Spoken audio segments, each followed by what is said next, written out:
కన్నీళ్ళు విడిచారు.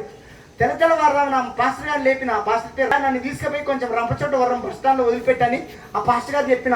ఆ పాస్టర్ గారు ఆ నిద్ర మత్తులో ఎట్లా తీసుకుపోయిండో ఏమో, తీసుకుపోయి అడవిలో ఎత్తేసిండు, నన్ను పడేసిండు. ఈ నెత్తికి 6 కుట్లు పడ్డాయి, చేతికి 3 కుట్లు పడ్డాయి. నన్ను అదే 4 గంటల రాత్రి తీసుకుపోయి ఇంట్లో పెట్టి ఆర్ఎంపీ డాక్టర్తో వైద్యం చేపించి సాయంత్రం 6 గంటల దాకా నన్ను హాస్పిటల్కి తీసుకెళ్ళలే. నేను స్పృహ కోల్పోయినా అదే ఆర్ఎంపీ డాక్టర్ పరీక్ష వైద్యం చేస్తా ఉండు. దగ్గర స్పృహ కోల్పోయింది.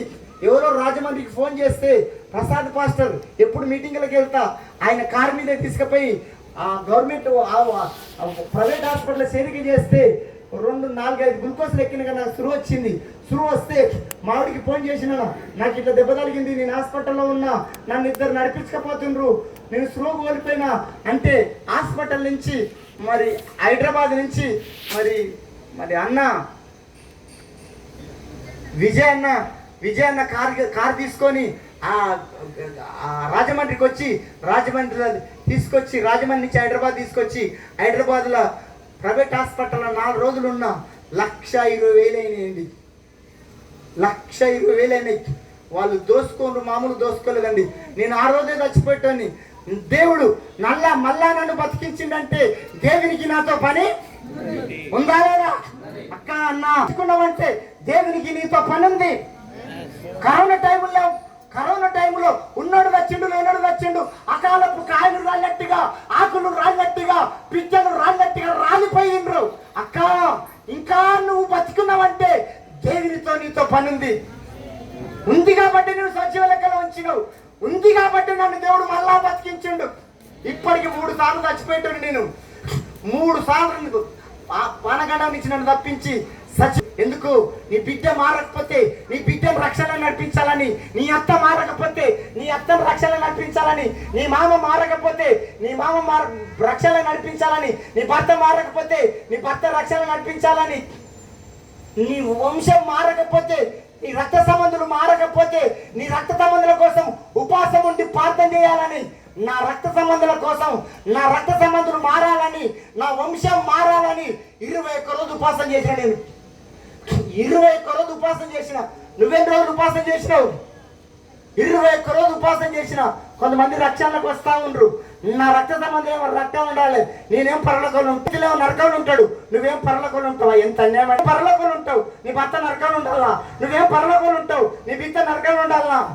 అక్క నీతో పని ఉంది లేదా? ఇక్కడ సంపాదించుకోలేదా? సంపాదించుకున్నావా చెప్పండి అమ్మా.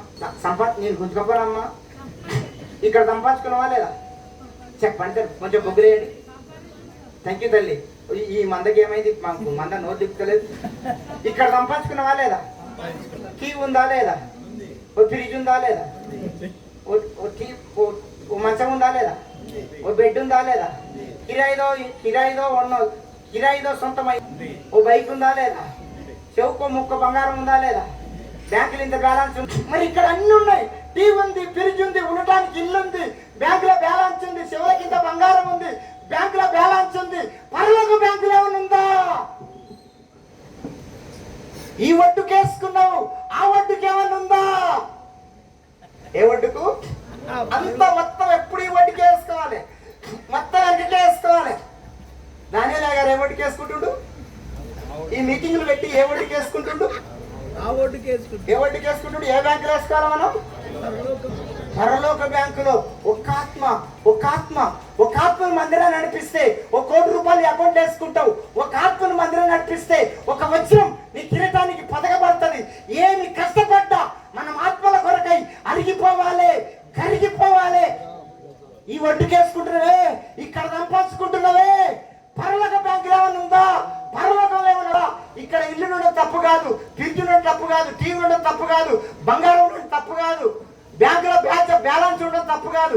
ఇక్కడ సంపాదించుకుంది లెక్కకు వస్తుందా? పరలోకంలో సంపాదించుకుంది లెక్కకు వస్తుందా? థ్యాంక్ యూ అయ్య గారు. ఈ మంద పలకలు తలుతలేదు. ఇక్కడ ఒక వాక్యం